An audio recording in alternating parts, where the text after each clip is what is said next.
Hello everyone, ये question JEE main 2025 का है जो 28 जनवरी को शिफ्ट 1 में पूछा गया है। तो क्वेश्चन यहाँ पे दिया हुआ है 96, यहाँ पे इसका वैल्यू निकालना है 96 into integration from -π/2 to π/2 x square plus cos x upon 1 plus E to the power x D x. ठीक है, तो यहाँ पे जो हम लोग अप्लाई करेंगे वो अप्लाई करेंगे, यहाँ पे हम लोग किंग रूल अप्लाई करेंगे। ठीक है, क्योंकि ये -a to a है। किंग रूल क्या कहता है कि अगर ये -a to a है ना, एफ एक्स डी एक्स हो तो या फिर a to b करते हैं, ये a to a ना लेते हैं, ले लेते हैं a to b। तो ये कहता है कि integration from a to b F of a plus B minus X D X के बराबर होगा। अब यहाँ पे a की जगह पे -π/2 है, b की जगह पे π/2 है, तो क्या फ़र्क पड़ रहा है ना। अगर यहाँ पे हम लोग एफ एक्स को लिखें 96 है, तो क्या करते हैं 96 को, अच्छा ठीक है लिख ही लेते हैं साथ में यहाँ पे है -π/2 to π/2 x square plus cos x divided by 1 plus E to the power x D x. ठीक है, अब यहाँ पे हम लोग मान लेते हैं जी एक्स। सपोज जी एक्स को मान लिए हम लोग यहाँ पे कि ये इंटीग्रेशन फ्रॉम -π/2 टू π/2 है, एंड साथ में यहाँ पे है X square plus cos x divided bye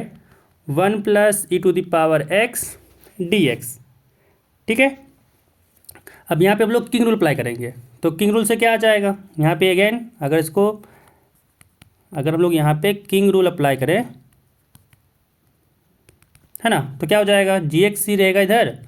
and यहाँ पे हो जाएगा -π/2 टू π/2।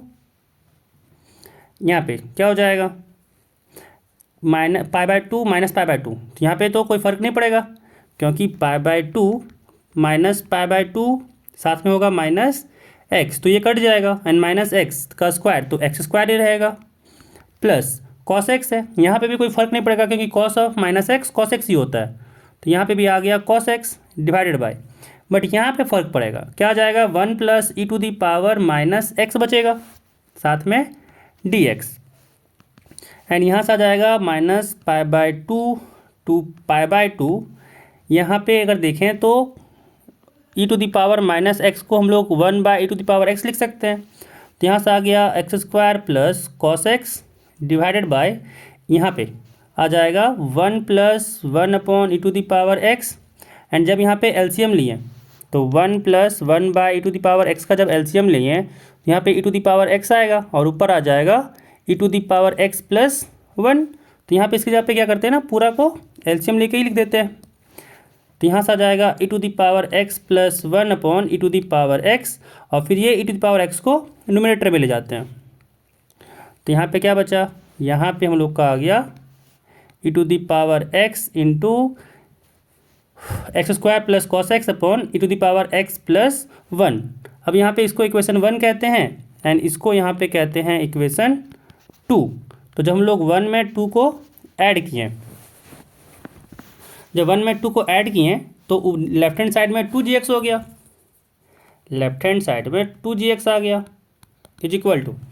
यहाँ पे अगर देखें तो न्यूमरेटर सेम है, डिनोमिनेटर सेम है ना, तो क्या हो जाएगा, यहाँ से हो जाएगा integration from -π/2 to π/2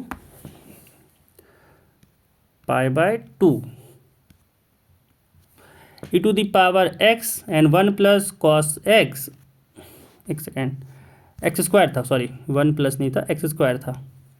x square plus cos x divided by e to the power x plus 1 था, एंड यहाँ पे प्लस 1 था।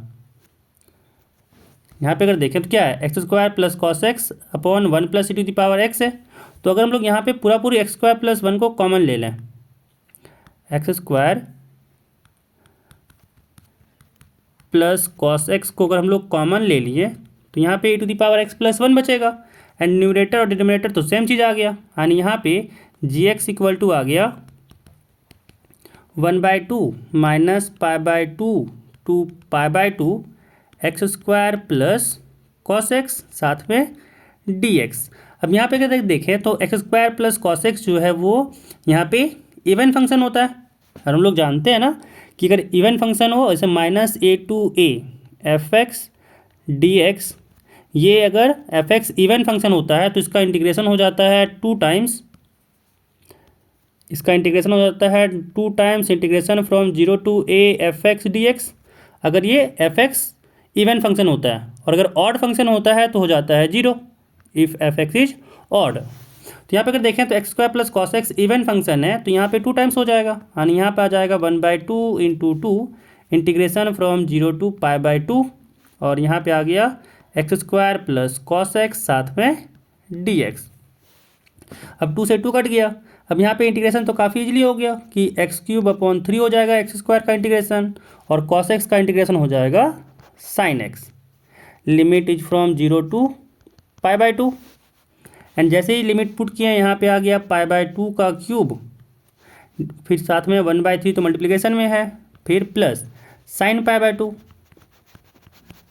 एंड जब 0 पुट किए तो ये भी 0 आ गया, ये भी 0 आ गया। तो अब यहाँ से क्या हो जाएगा, यहाँ से आ गया π³/2 का क्यूब होता है 8 और 3, यानी यहाँ पे आ गया 24 प्लस साइन π/2 हो गया 1। अब यहाँ पे हम लोग को इसका नहीं चाहिए था वैल्यू ना, हम लोग को 96 टाइम्स चाहिए था जी एक्स का वैल्यू, हम लोग इसको जी एक्स माने थे, यानी यहाँ पे कितना आ गया, अगर फर्दर सॉल्व किए तो यहाँ से आ गया 96 एफ एक्स जो है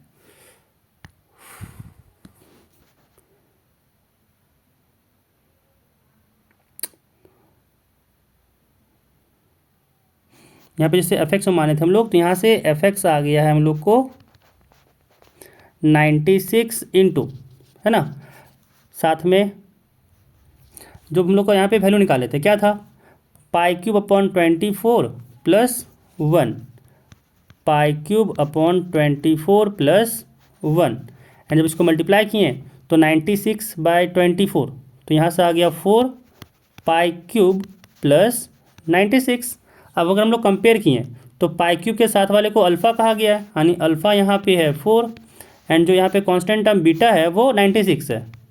तो बीटा इक्वल टू हो गया 96। अब इन दोनों का हम लोग को पूछा गया है सम, अल्फ़ा प्लस बीटा पूछा गया है, तो इन दोनों का सम किए तो आ जाएगा 100, यहाँ से आ गया